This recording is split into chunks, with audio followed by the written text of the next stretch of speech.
There was widespread belief, yes, that the Russians would attack, that their undoubted military, as it was thought, would make a lightning strike south from Belarus towards Kyiv. They'd been met by troops coming up from Crimea, and the intention, and the world's media was certainly expecting it, I think Putin himself was expecting it, that there'd be occupation of Kyiv, the eviction of President Zelensky, and a regime change in Ukraine very, very quickly. But of course, as we all know, that didn't happen. For a whole collection, every possible military mistake that the Russians could have made, they made, and a few more that we hadn't even dreamt of. And that attack from the north failed spectacularly.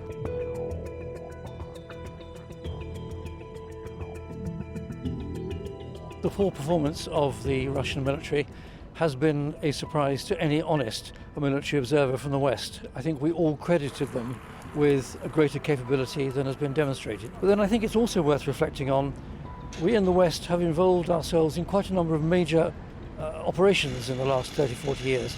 2 wars, for example, in the Middle East, 2 wars with Saddam Hussein. So the coalition, NATO, has got used to planning large operations. The Russians haven't done this. Their only major intervention was in Afghanistan, and we all know what a disaster that was. Beyond that, they've made limited interventions into Syria.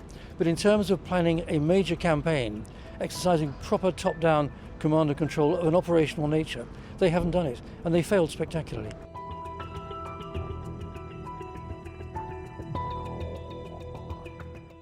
This started with a breakdown in negotiations. There's now at least a 6-month, and it'll be longer, period of war fighting. But as Clausewitz said, war is a continuation of politics by other means. This will go back to negotiation at some point. Now, what's happening on the ground at the present moment?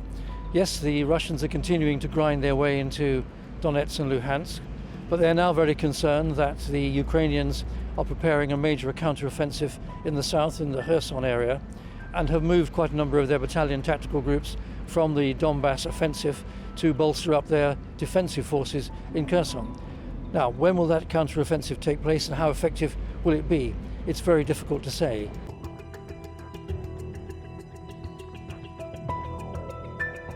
I find it stretches the credibility of possibilities that Ukraine will be able to recapture Crimea.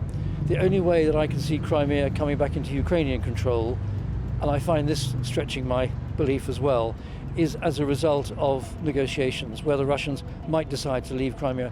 But you know, logically, intellectually, I don't think they ever will. The world might say to the Russians, you've got to leave Donbass, you've got to leave Crimea. But will they? I don't think they will leave voluntarily. The Ukrainians, I don't think, will ever be strong enough to throw them out. And the West is not going to mount a Kuwait coalition type operation to throw them out. So I'm afraid my take is now, where it was a few months ago, that this war is going into the deep freeze, something of an operational pause, you want to dignify the deep freeze term, and that eventually it will end in negotiation. And President Zelensky will probably have to accept that of the 100% of sovereign Ukrainian territory, some 20% is occupied by the Russians. If you enjoyed this video, don't forget to like and subscribe to our channel.